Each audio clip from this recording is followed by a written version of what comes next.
I think you have to go back a step and say, what are your values as a parent? What do you want to give your kids?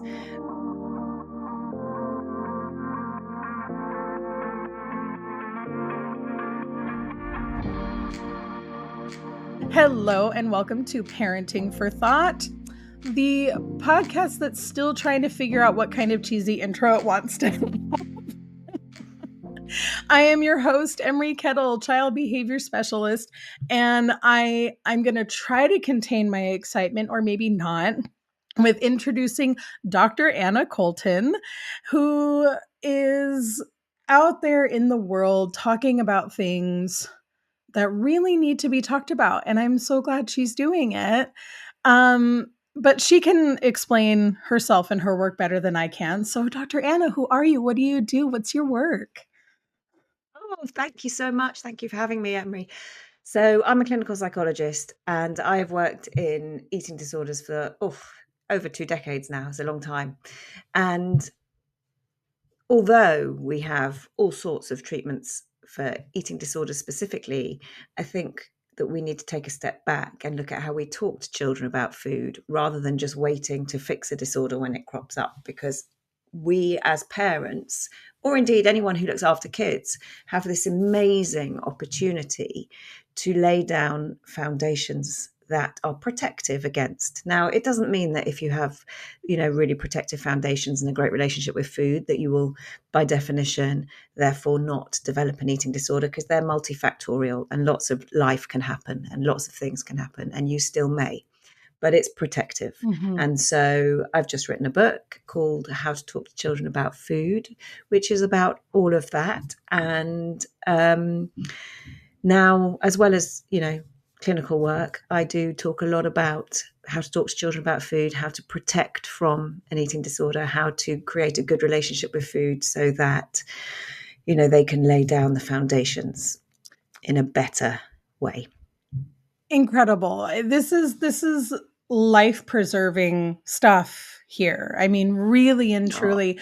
Now, let's make sure that we're all on the same page, because there's eating disorders and there's disordered eating.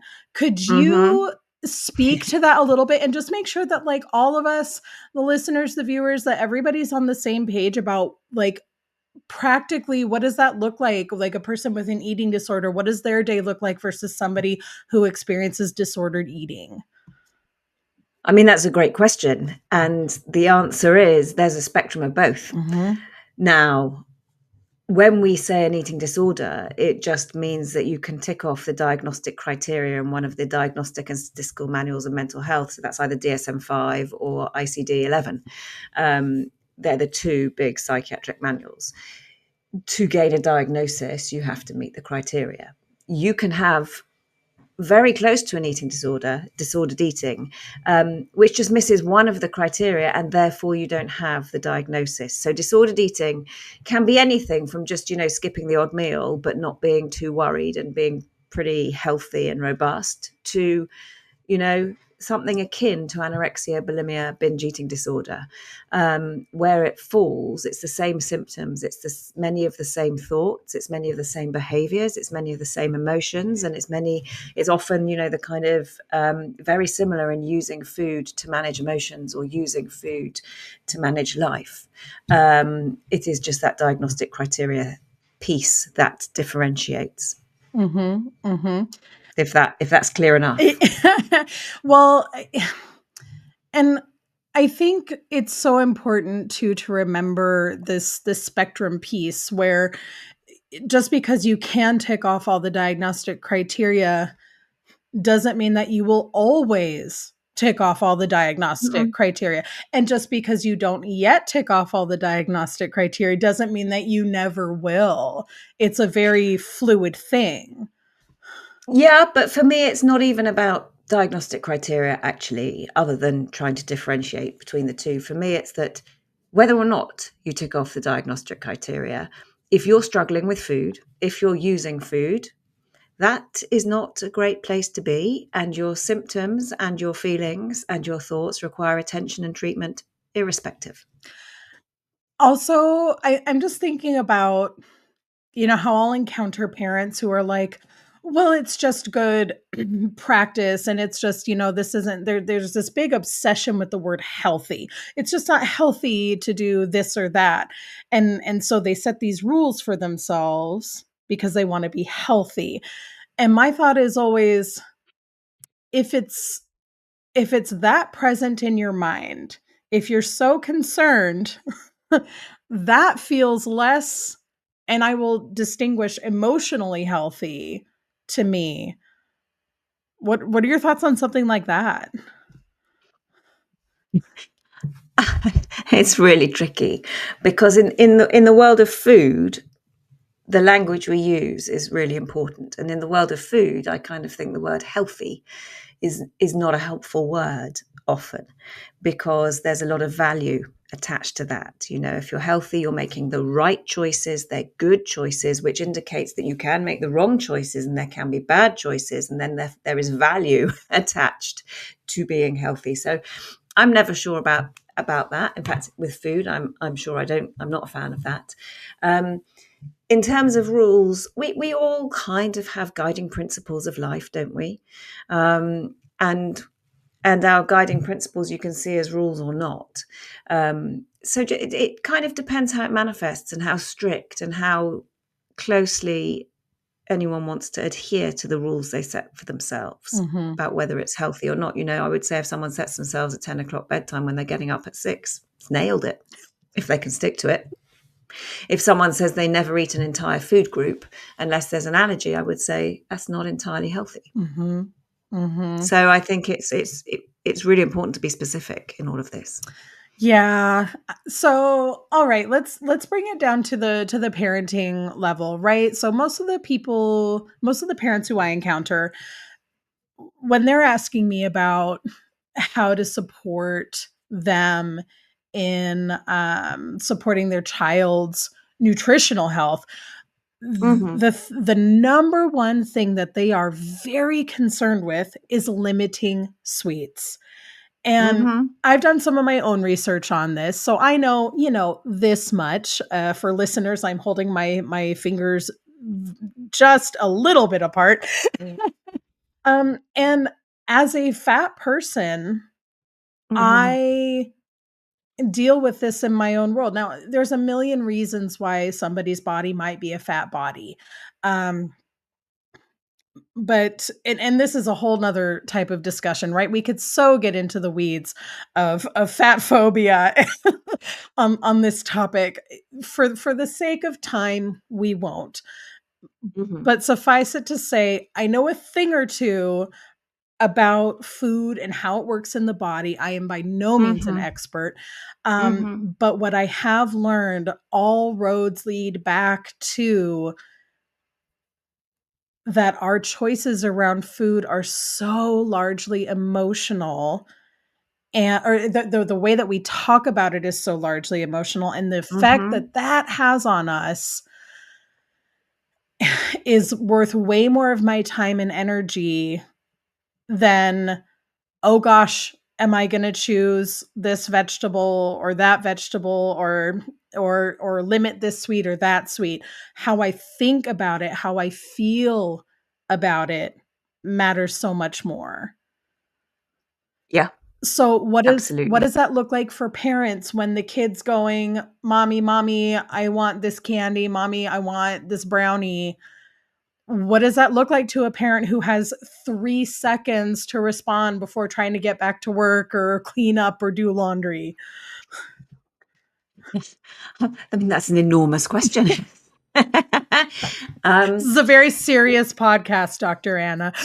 yeah. So, oof, I think you have to go back a step and say, what are your values as a parent? You know, what do you want to give your kids? For me, there is a reality that we live in a world where at some point children will meet sugar, you know? Now, they don't need to be offered it in the first year or so when they're not going to meet it, or the first 2 years when they're not going to meet it. But given that there's a reality that at some point they will, you want them to be able to experience it at home, where you can see, where you can help, where you can help them to self-regulate. You can teach them to self-regulate, because for everything that comes out of my mouth on this podcast or in my book or on my socials or whatever, I don't actually believe in unlimited sugar, and I don't believe in unlimited anything. I do think it's good to have boundaries. I do think they're really important. I do think regulating food is really important in certain instances. But I think what becomes problematic is that children will be exposed to it. They are likely to like it because it's tasty. Sweet food is tasty, but also there is an evolutionary perspective on this, which is that when we were back in the day hunter-gathering and foraging for food, sweet foods are very rarely, if ever, poisonous. And so they're safe. And also, sweet foods are usually the most energy-dense foods. And so when we were hunter-gathering, we had a preference for finding sweet foods. They kept us safe, Well, and they fueled us. we were mostly fruit eaters at one point, weren't Right, we? And that's a right. sweeter food. Right. So there is an evolutionary component to having a sweet tooth, to liking or having a preference for sweet foods.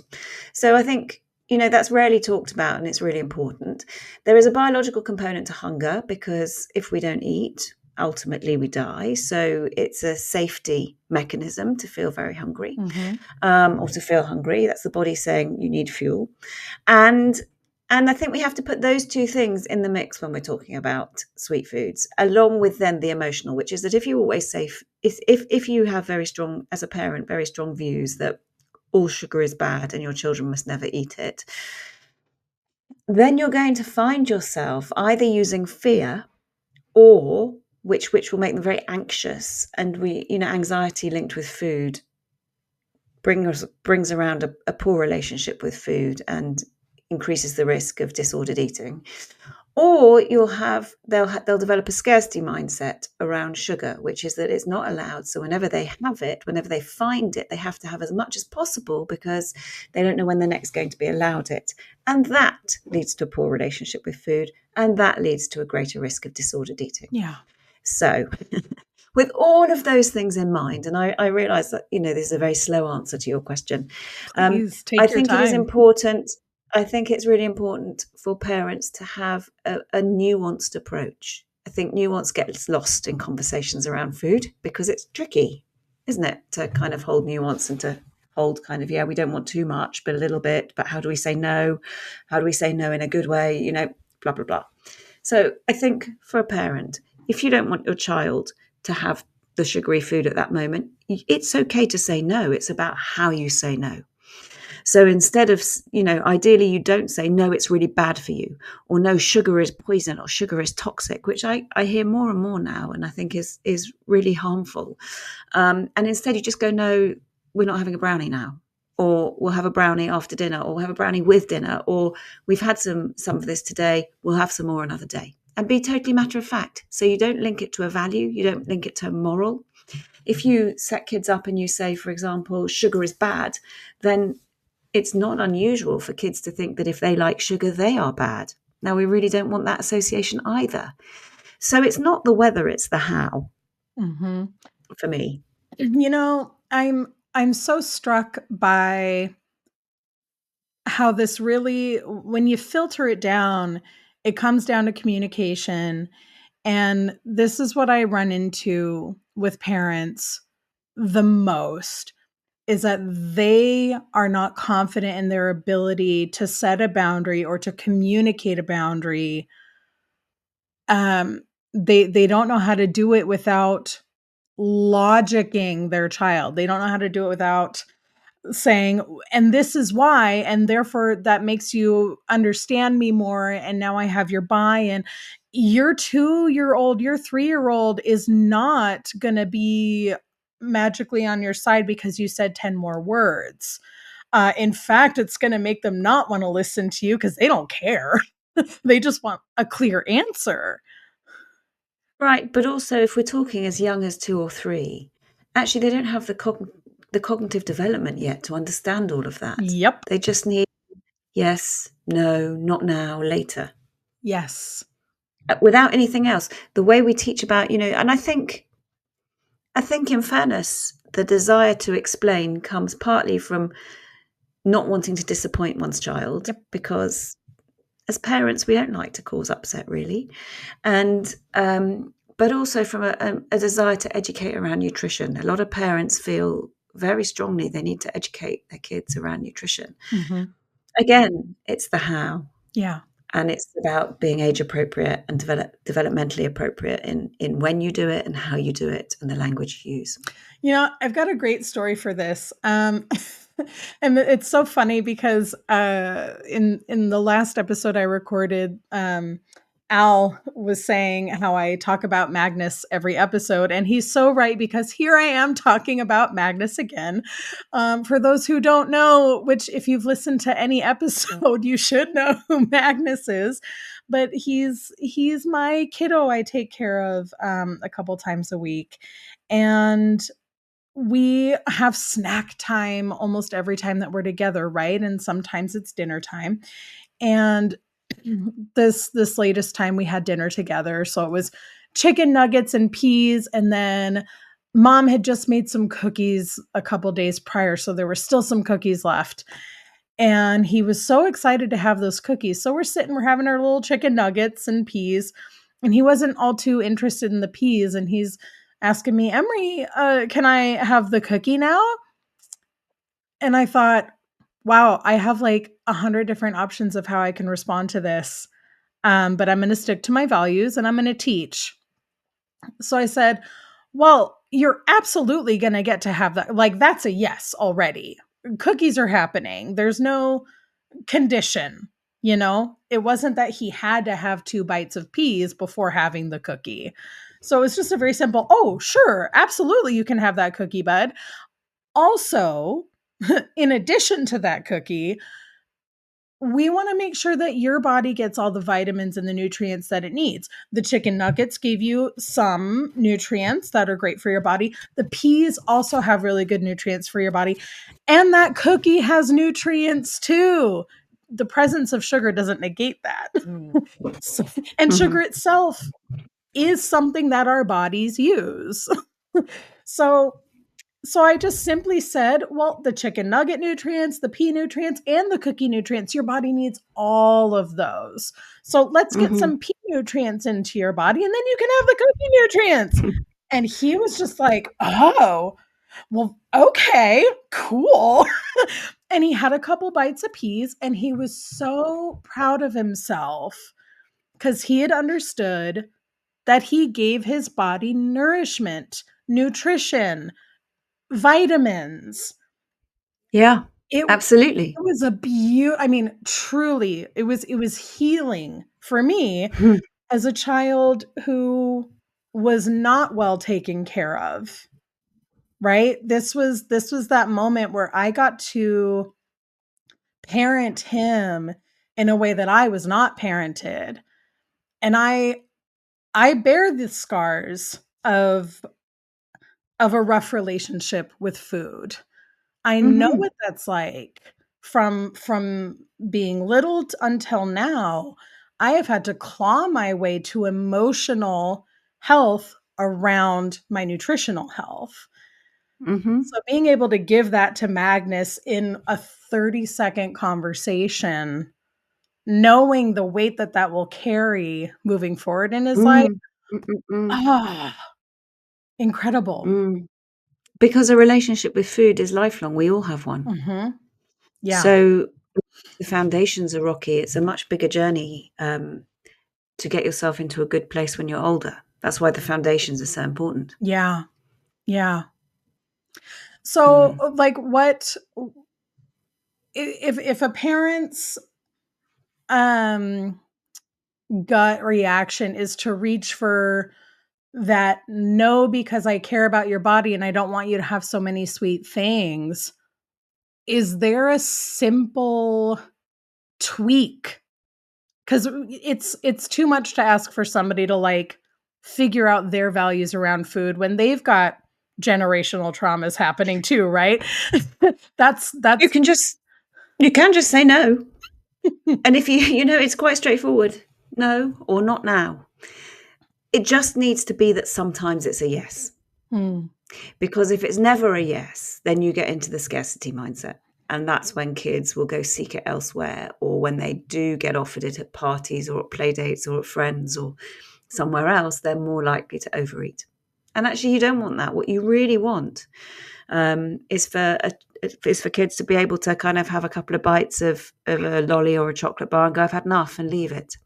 And the only way to achieve that is through food neutrality, when food is just, every food is given its proper name: broccoli, chocolate, apples, yogurt, banana, chicken, sweets or candy, crisps, burgers, whatever, peanuts, raisins, everything has its name, rather than, this is super healthy and this is junk, rubbish, toxic, poison, crap.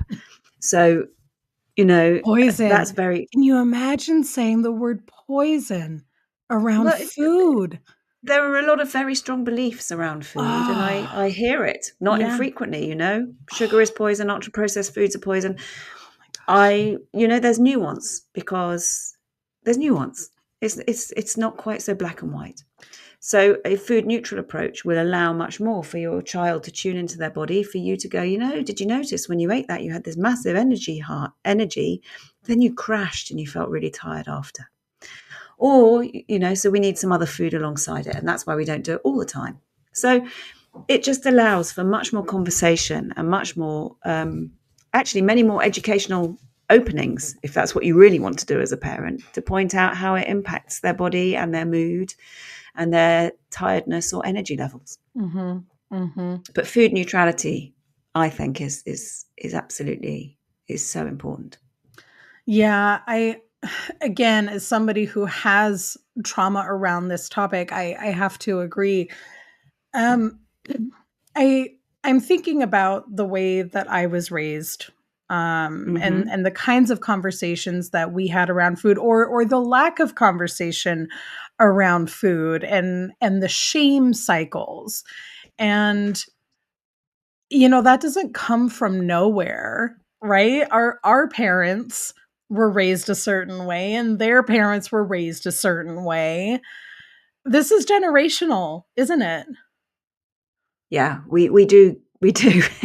I mean, it's intergenerational, and unless you become aware of your own baggage, you will, without even realizing, without choice, inadvertently gift it to your children. It's just the way we do it, and we do it with all sorts of things. And it's not that makes you bad or anything, but it's so important to be aware of what's your baggage, what have you been passed, and then to work out, what do you really believe, what do you want to pass on.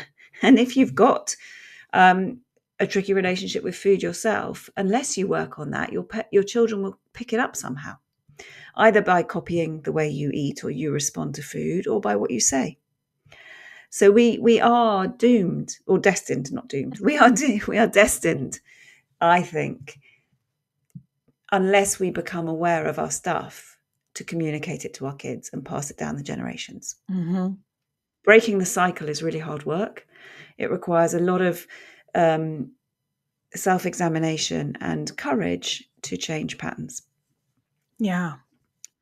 So you're a clinical psychologist. Yeah, You know a thing or two about a thing or two. nice. I like that. I might have to steal that. Please do. I mean, I know I do not have a clear idea of how many families, how many children um are approaching that tipping point. W- What is, I mean, how often do you see this in your practice, or do you exclusively work with this population now? How prevalent is this? So, so it's a great question. I don't exclusively anymore. Much of my career has been exclusively with this population, so I am actually skewed in my perception of the prevalence of anorexia, because Mm. I've done a lot of anorexia in my career, and I still do. I'm skewed in the prevalence of eating disorders generally, because that has been my career. I do other stuff now as well, but It is sadly normal for teenage girls in particular to have a bit of a troubled relationship with their body, to feel uncomfortable in their body, and to use food. Does that mean it'll turn into disordered eating or an eating disorder? Not always. Might it? For sure.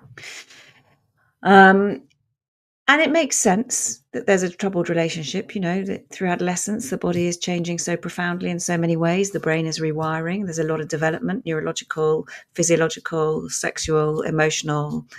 So it's a really tumultuous time on all those fronts.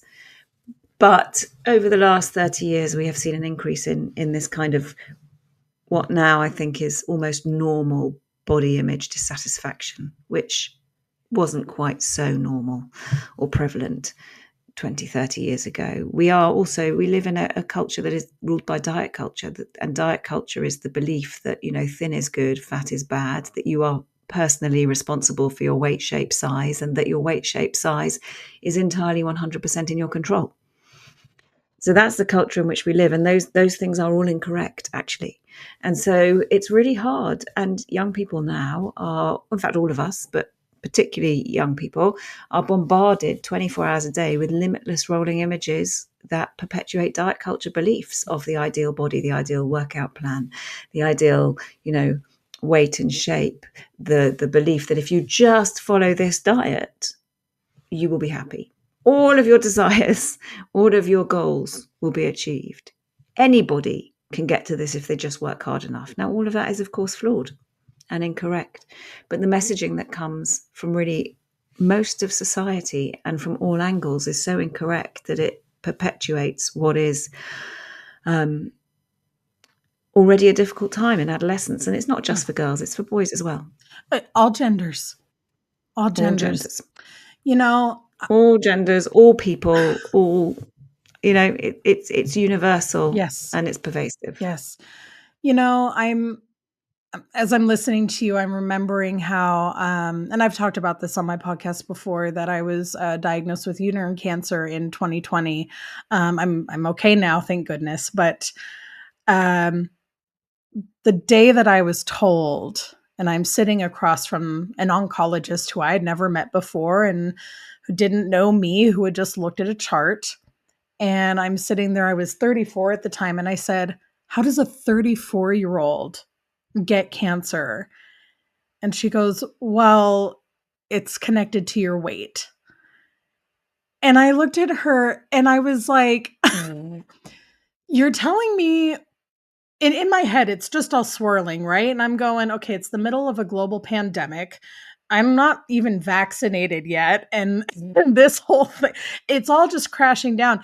And you're telling me I got cancer because I'm fat? That is just, I'm not a scientist and I know that's not right.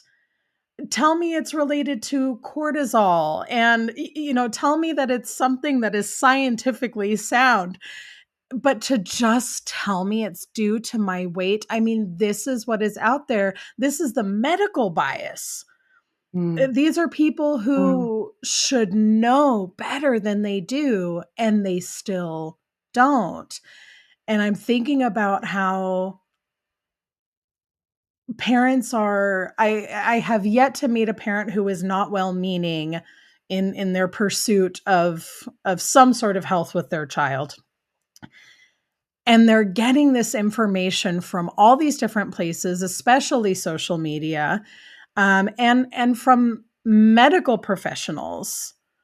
And it's still so skewed. How difficult must that be to know who to trust?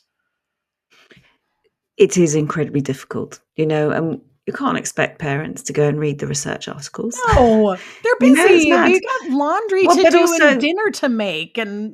but also that's just, most people don't do that. No. And what would you take from it anyway? So there's a lot of misinformation, which is a real problem. But there's also, everything is multifactorial. There's almost never just one cause. Right. And to assume that there is well, unhelpful at best. Spoken like a therapist. Is this a helpful thought or an unhelpful thought? Unhelpful. Unhelpful. Yeah. Um, you know what I would love for our listeners to carry with them, Mm-hmm. and I think this reminder is always so important. What about if we make a mistake? What if we say the icky thing, Dr. Anna? What if I told my kid, no, you cannot have that sweet. You've had enough sweets today.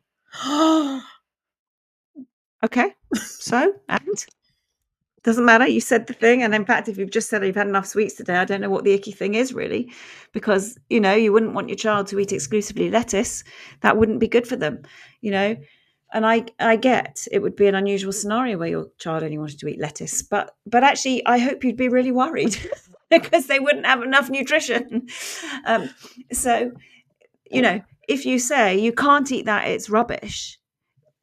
You just repair. It's not about the icky thing. It's about what you do with it next. It's not about the rupture or the botch or the error. It's about how you address it thereafter. It's not even if you say something that's really unhelpful for your child. Sometimes we do. Sometimes as a parent myself, sometimes you're tired, you're irritable, you've had enough, you just want them to stop nagging. You say things. Yeah. Yeah. It's not edifying. It doesn't feel good. Don't cover yourself in glory. You go, I would, really, really caution against this at work, and it's just come out of my mouth 3 times in a row, whatever it may be, because of course I've done it too. But the thing is not about the rupture. It's not about the rupture. It's not about the botch. It's about what do you do with it? How do you repair it? And that's teaching that is an amazing life skill to say, you know what, I just said this, but I'm sorry about that. It's totally wrong, or that wasn't the right word, and I said the food was rubbish. The food's not rubbish. It's just not got as much of a varied nutritional. It just doesn't have as much variation in the nutrition, and the energy doesn't last as long. And we just need other stuff to go with it. And I used shorthand, and sorry about that. And move on. It's fine. Doesn't matter. It's never too late to repair. Just get on with the repair and feel pleased that you have an opportunity to model repair, because that's the gift. So, Anna, are you telling me that it's okay for parents to be human? That can't be right. Well, if that's not right, I'm really in trouble. I love it. It's anybody who has followed my work for any length of time or has worked with me one-on-one knows that I love talking about how nothing is black and white, how everything is gray. What I like to say is that black and white can sometimes be helpful to orient us so that we understand where we are in the gray, but real life is lived in the gray. And even using my example with how I talked to Magnus about the chicken nutrition, the pea nutrition, and the cookie nutrition, just because I was able to teach and share those beautiful moments with him, that doesn't mean that he is therefore going to have an amazing relationship with food and be, perfectly balanced in his nutritional needs for the rest of his life. It's just like you said, we're laying down a foundation of preventive measures, and that is the best we can do. We cannot do more.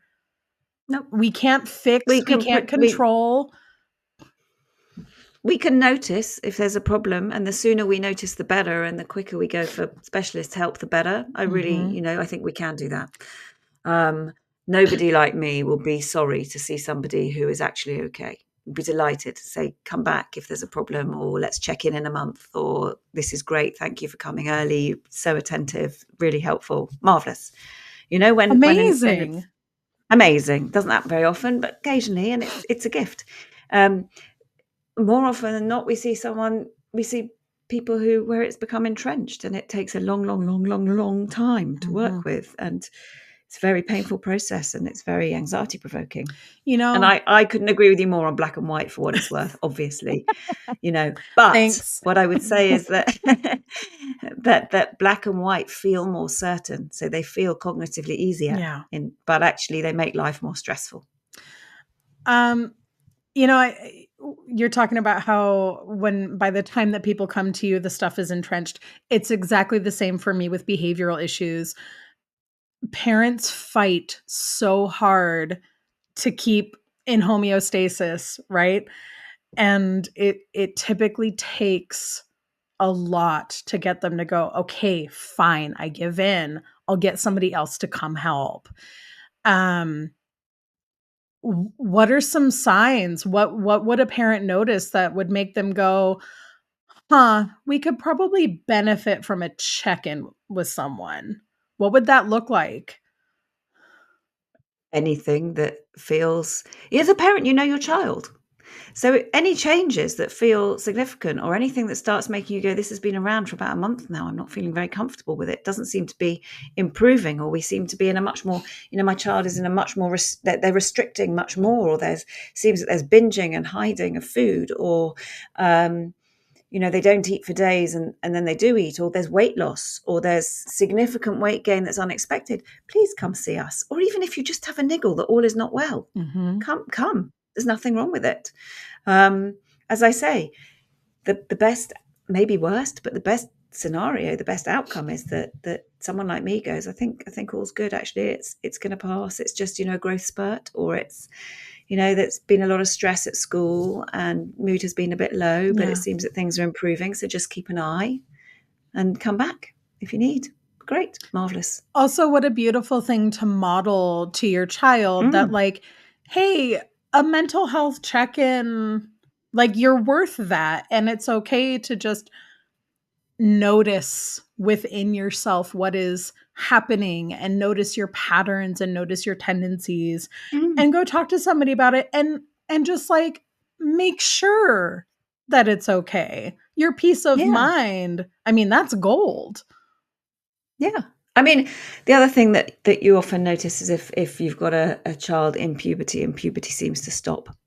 So if periods stop, Mm-hmm. or then you need to go check it. You do. And there's nothing to be worried about. The other thing is it'll depend on your relationship with your child, right? Sure. Because if you've got a very good, solid relationship, you can ask these questions yourself and it won't feel difficult. But if for whatever reason that is too difficult for you to do, go find someone who can help you out with that. Great. I mean, we want to reduce the stigma, and shame is, oh my goodness, the most difficult emotion there is. So when shame creeps in, either for a parent or for a child, no thanks. We want to get rid of that as much as we can, because shame really breeds with secrecy and silence. And shame is not about I've done something bad. Shame is about I am bad. So we don't want anyone to feel that. And when that is related to food, it's really, really, really difficult and painful. And so I'd rather prevent shame wherever I could. And I blame. I can literally tell you I have 2 stories from my childhood that were the instigators of the shame cycle around food for me. I remember Mm. them both Mm. vividly as though they happened this morning. And I remember they both involved my mother and my sister, and I was the youngest by 8 years. So, if I was 7 or 8 around the time that I was doing these behaviors, then my sister was well into her teenage years. And I remember my mother and my sister looking at each other and giggling because they thought what I was doing was funny. I know that they weren't trying to be mean to me. I can see that now as an adult. But in that moment, I was so ashamed. Mm. And this is not to say that they did wrong. They didn't have the tools or any of that to know what was happening in me. But that's how deep this stuff goes, and that's how long this lives. Yeah. And it sticks and it stays. And then it runs us, Yes. because we want to avoid ever feeling like that again. Oh, shame is awful. Awful, awful. Awful. So, and I'm acutely aware, when I fundamentally what I talk about is yes, I talk about relationships with food and eating and all of that, but it's parenting. And I would hate for any parent to feel shame, because shame stops change, and shame stops Yes. development, and shame stops compassion, and so no new pathways open up when you're riddled Yes. with shame. So shame is so destructive. I don't want anyone to feel that. No, no, it's brutal. Are you familiar with the show Big Mouth? No.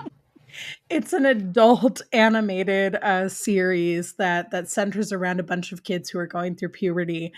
And I find the show charming and hilarious, totally vulgar, but very raw. And one of the characters on the show is the Shame Wizard. And when I tell you that I felt so seen by this Shame Wizard character, and I'm going, oh my God, if I had had a cheesy, cheeky show like this when I was a teenager to go, oh, that is exactly what's happening in me right now. Mm-hmm. Ama- Exactly. Amazing. And anything that destigmatizes. Yes. Yes. Warning, it is a very vulgar show, but it is so real and raw and relatable. In our home, we love it. We are very pro ending stigma. So yeah. Very, very pro that. Yeah. So when there's any sort of shame, we talk about the shame wizard. And of course the show makes him the butt of the jokes. So it's very fun to be able to kind of pull it out and make fun of our own shame wizards. For sure.